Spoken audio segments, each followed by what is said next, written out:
again, if you're working on it all year, then you're prepared. You know, whether you've worked on it in the spring, you've worked on it in the preseason, you have certain periods that you set aside just to work on the team up north. You talk to your guys all the time about what it means, and so they understand coming into the game what to expect.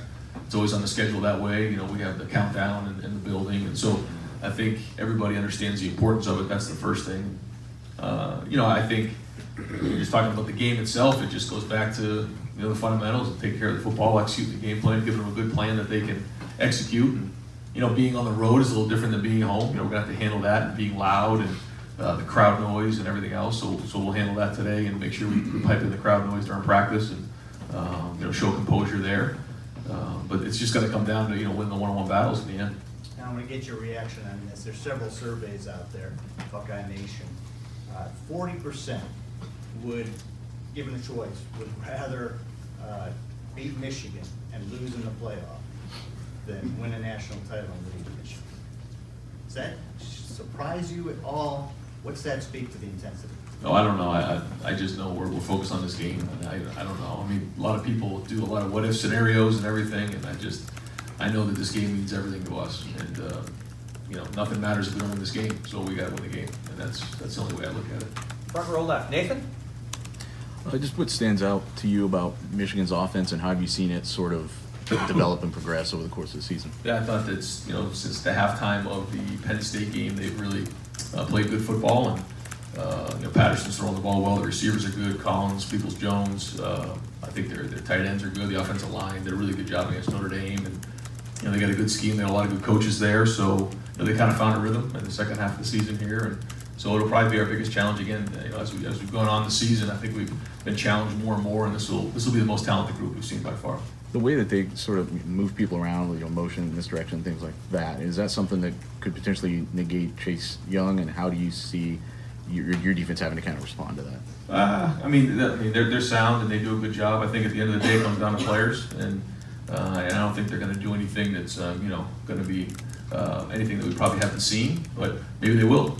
But I think at the end of the day, it's going to come down to execution and guys winning their one-on-one battles. All right, tell me one thing. Yes. How does Dave Chudowski get from Channel 3 in downtown Cleveland to Columbus at noon for a press and hold practice? It's by helicopter, I think.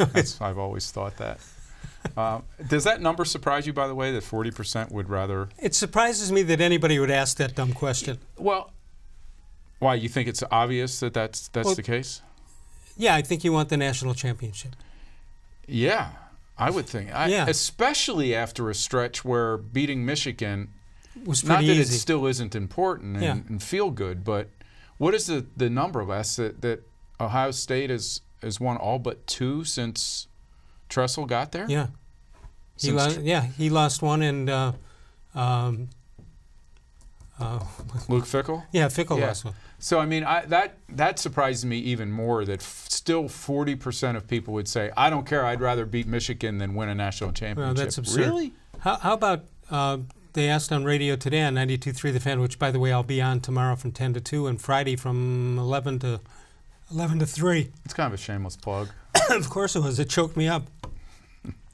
But they said if I gave you a pair of tickets to the Ohio State-Michigan game or a pair of tickets to Cleveland-Pittsburgh game, to me it's Ohio State clearly, because right now we're not talking about a champion. If this is to win the AFC North, maybe I might feel different, but I don't know how Ohioans would not want the Ohio State-Michigan thing is it's an event.